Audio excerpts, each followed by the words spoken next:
এখন কি সাউন্ড শোনা যায় না? তোমাদের সাউন্ড ক্লিয়ার কি না একটু দেখো।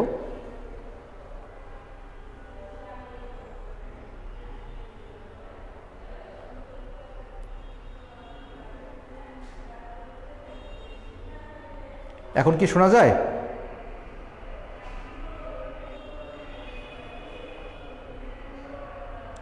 এখন কি শোনা যায়? তোমরা একটু কমেন্ট করে জানাও। এখন কি শোনা যায়? আমরা কি পড়লাম দেখো তো আজকে, যে আজকের আলোচনার বিষয়বস্তু হচ্ছে ইলেকট্রন বিন্যাস থেকে পর্যায় সারণীতে মৌলের অবস্থান নির্ণয়। এক্ষেত্রে আমরা আগে জানবো এস ব্লক, পি ব্লক এবং ডি ব্লক মৌল সম্পর্কে। যে সকল মৌলের ইলেকট্রন বিন্যাসে সর্বশেষ ইলেকট্রনটি এস অরবিটালে প্রবেশ করবে সেই সকল মৌলই হচ্ছে এস ব্লক। যেমন সোডিয়াম, এর সর্বশেষ ইলেকট্রনটি 3s অরবিটালে প্রবেশ করলো, সুতরাং সোডিয়াম হচ্ছে এখানে এস ব্লক মৌল। আবার পি ব্লক মৌল, যে সকল মৌলের ইলেকট্রন বিন্যাসে সর্বশেষ ইলেকট্রনটি পি অরবিটালে প্রবেশ করবে তাদেরকে আমরা পি ব্লক মৌল বলি। যেমন নাইট্রোজেন 7, সর্বশেষ ইলেকট্রন 2p অরবিটালে প্রবেশ করেছে, অর্থাৎ পি অরবিটালে প্রবেশ করেছে, এই জন্য নাইট্রোজেন পি ব্লক মৌল। আবার দেখো স্ক্যান্ডিয়াম, এর ইলেকট্রন বিন্যাসে সর্বশেষ ইলেকট্রনটি 3d অরবিটালে প্রবেশ করেছে, কারণ ইলেকট্রন আগে 4s এ প্রবেশ করে তারপর 3d তে প্রবেশ করে, এই জন্য সর্বশেষ ইলেকট্রন 3d অরবিটালে প্রবেশ করেছে, এই জন্য এটাকে বলা হচ্ছে ডি ব্লক মৌল। অর্থাৎ যে সকল মৌলের ইলেকট্রন বিন্যাসে সর্বশেষ ইলেকট্রন ডি অরবিটালে প্রবেশ করে তাদেরকে ডি ব্লক মৌল বলা হয়। যেমন স্ক্যান্ডিয়াম, আয়রন ইত্যাদি। অর্থাৎ এস ব্লক, পি ব্লক এবং ডি ব্লক মৌল সম্পর্কে আমরা একটু জানতে পারলাম। যে সকল মৌলের ইলেকট্রন বিন্যাসে সর্বশেষ ইলেকট্রন এস অরবিটালে প্রবেশ করবে তারা এস ব্লক মৌল, যে সকল মৌলের ইলেকট্রন বিন্যাসে সর্বশেষ ইলেকট্রনটি পি অরবিটালে প্রবেশ করবে তারা পি ব্লক, এবং সর্বশেষ ইলেকট্রনটি ডি অরবিটালে প্রবেশ করলে ওই সকল মৌল হচ্ছে ডি ব্লক মৌল। এবং আরও একটি আছে, সেটা হচ্ছে এফ ব্লক। যেমন ল্যান্থেনাইট এবং অ্যাক্টিনাইট সিরিজের মৌলসমূহ যাদেরকে পর্যায় সারণীর নিচে স্থান দেওয়া হয়, গত ক্লাসে আমরা শিখেছিলাম, ওই সকল মৌলগুলো হচ্ছে এফ ব্লক মৌলের অন্তর্ভুক্ত। অর্থাৎ যে সকল মৌলের ইলেকট্রন বিন্যাসে সর্বশেষ ইলেকট্রন এফ অরবিটালে প্রবেশ করে তাদেরকে এফ ব্লক মৌল বলে। যেহেতু তোমাদের নবম দশম শ্রেণী ক্লাস, সুতরাং এফ ব্লক মৌল তোমাদের আলোচনা করতে হবে না বা তোমাদের পড়াশোনা করা লাগবে না। তোমরা শুধু একটু জেনে রাখবা যে ল্যান্থেনাইট এবং অ্যাক্টিনাইট সারির মৌলসমূহ হচ্ছে এফ ব্লক মৌল।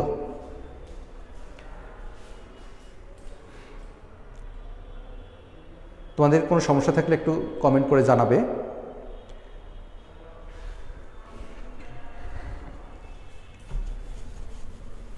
এবার আমরা দেখব যদি এস ব্লক মৌল হয় তাদের ক্ষেত্রে কিভাবে গ্রুপ নির্ণয় করা যায়। এস ব্লক মৌলের ক্ষেত্রে, অর্থাৎ যে সকল মৌলের সর্বশেষ ইলেকট্রনটি এস অরবিটালে প্রবেশ করবে তাদের এস অরবিটালে সর্বশেষ এস অরবিটালের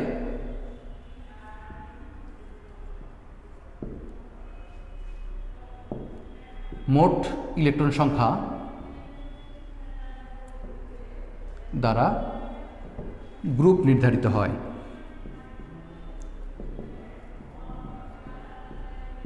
যেমন সোডিয়ামের ইলেকট্রন বিন্যাস আমরা কিছুক্ষণ আগে দেখেছিলাম 1s2, 2s2, 2p6, 3s1। এই সর্বশেষ এস অরবিটাল হচ্ছে 3s1। যেহেতু এস অরবিটালে একটি ইলেকট্রন, সুতরাং এর গ্রুপ হবে 1, এটা 1 গ্রুপের অন্তর্গত। এবার যদি এখানে আমরা ক্যালসিয়াম 20 নিতাম তাহলে কি হতো 1s2, 2s2, 2p6, 3s2, 3p6, 3d0, 4s2। তাহলে সর্বশেষ ইলেকট্রন 4s অরবিটালে গমন করছে। যেহেতু এস অরবিটাল ইলেকট্রন দুটি, এই জন্য এর গ্রুপ হবে 2 নম্বর গ্রুপ। তোমরা একটু লিখে নাও। তাহলে এস ব্লক মৌলের ক্ষেত্রে সর্বশেষ ইলেকট্রনটি এস অরবিটালে প্রবেশ করে, আর এস অরবিটালে সর্বশেষ এস অরবিটালে যতটি ইলেকট্রন থাকে সেটি হচ্ছে গ্রুপ সংখ্যা। এখানে একটি, তাই গ্রুপ 1, এখানে 2টি, তাই গ্রুপ 2। শুধুমাত্র ব্যতিক্রম হচ্ছে হিলিয়াম। ব্যতিক্রম হিলিয়াম, দেখো 1:2, যদিও এস অরবিটালে 2 হওয়ার কথা ছিল, কিন্তু নিষ্ক্রিয় গ্যাস হওয়ার কারণে এটা 18 নম্বর গ্রুপে থাকবে। তাহলে এস ব্লক মৌলের ক্ষেত্রে সর্বশেষ এস অরবিটালে যতটা ইলেকট্রন থাকবে সেটাই হচ্ছে ওই মৌলের গ্রুপ, এবং এক্ষেত্রে ব্যতিক্রম হচ্ছে হিলিয়াম। হিলিয়ামের ক্ষেত্রে সর্বশেষ এস অরবিটালে 2টা ইলেকট্রন থাকা সত্ত্বেও এর গ্রুপ 18, কিন্তু হওয়ার কথা ছিল 2, আর এটা নিষ্ক্রিয় গ্যাস হওয়ার কারণে 18 নম্বর গ্রুপে অবস্থান করবে। এখন আমরা শিখব যে এদের পর্যায় কিভাবে নির্ণয় করা হয়। পর্যায় নির্ণয়, তো পর্যায় নির্ণয়ের ক্ষেত্রে এস, পি, ডি, এফ সব ক্ষেত্রেই একই রকম। পর্যায় নির্ণয়ের ক্ষেত্রে আমরা দেখব যে সর্বশেষ পর্যায় নির্ণয়ের ক্ষেত্রে, আমি আবার বলতেছি, পর্যায় নির্ণয়ের ক্ষেত্রে দেখব এখানে যে সর্বোচ্চ যে কোয়ান্টাম সংখ্যা ব্যবহৃত হবে, এখানে সর্বোচ্চ কোয়ান্টাম সংখ্যা 3 ব্যবহার হয়েছে, তাহলে এখানে পর্যায় হবে, দেখো সোডিয়ামের ক্ষেত্রে পর্যায় হবে 3, তৃতীয় পর্যায়ের। ক্যালসিয়ামের ক্ষেত্রে পর্যায় হবে, যেহেতু সর্বোচ্চ নাম্বার হচ্ছে 4, এই জন্য এর পর্যায় হবে 4। আর হিলিয়ামের ক্ষেত্রে 1, তাহলে হিলিয়ামের পর্যায় হচ্ছে 1, হিলিয়ামের পর্যায় হচ্ছে 1। এখন আমরা শিখব পি ব্লক মৌলের ক্ষেত্রে কিভাবে গ্রুপ এবং পর্যায় নির্ণীত হয়। পি ব্লক মৌলের ক্ষেত্রে দেখো, পি ব্লক মৌলের ক্ষেত্রে সর্বশেষ এস ও সর্বশেষ পি অরবিটালের মোট ইলেকট্রন সংখ্যার সাথে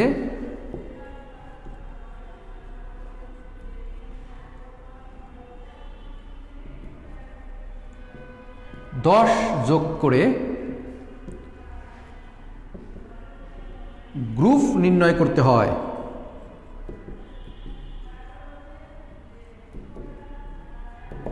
দেখো, মনে করো নাইট্রোজেন 7, 1:2, 2s2, 2p3।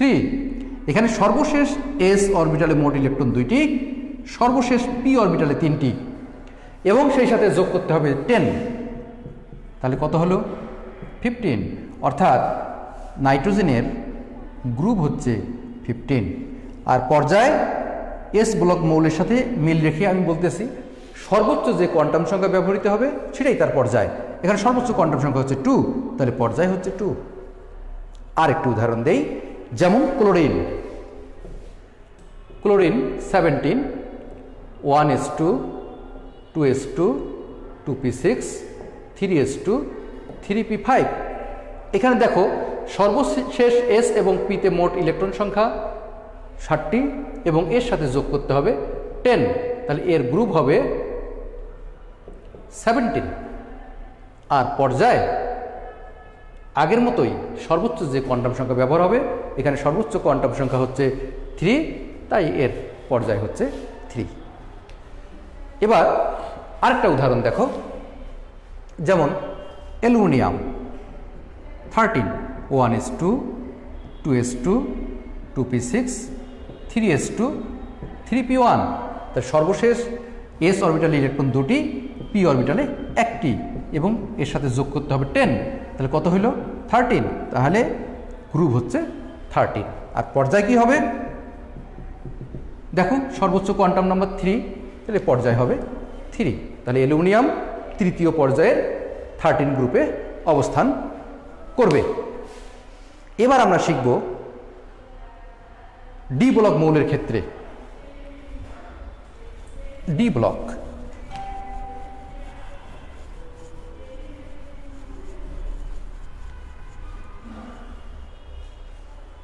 দেখো ডি ব্লক মৌল যদি হয় তখন গ্রুপ নির্ণয়ের ক্ষেত্রে সর্বশেষ ডি ও এর পরবর্তী এস অরবিটালের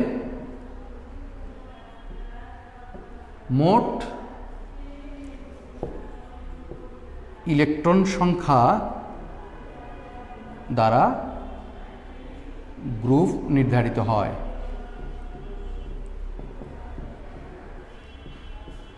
দেখো, যেমন iron 26, 1s2, 2s2, 2p6, 3s2, 3p6, 3d6, 4s2।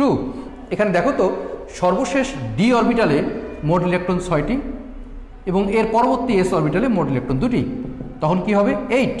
অর্থাৎ আয়রন এর গ্রুপ হচ্ছে 8 আর পর্যায় হলো সর্বোচ্চ কোয়ান্টাম সংখ্যা ব্যবহার হয়েছে 4, তাহলে এর পর্যায় হচ্ছে 4।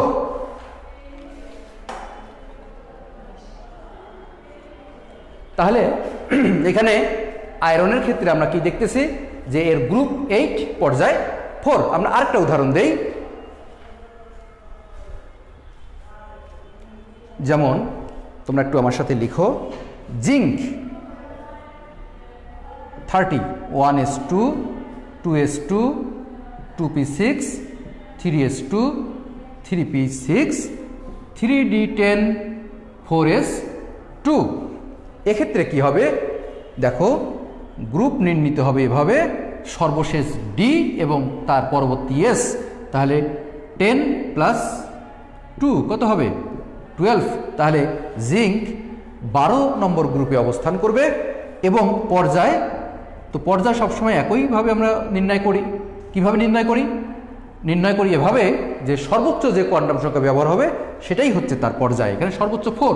দেখো, 4-এর চেয়ে বেশি কোনো নাম্বার নাই এখানে, সুতরাং এর পর্যায় হবে 4। এখন আমরা একটা ব্যতিক্রমধর্মী ইলেকট্রন বিন্যাসের ক্ষেত্রে গ্রুপ নির্ণয় করি, যেমন ক্রোমিয়াম। দেখো একটু, Cr24, এটা ব্যতিক্রমধর্মী ইলেকট্রন বিন্যাস।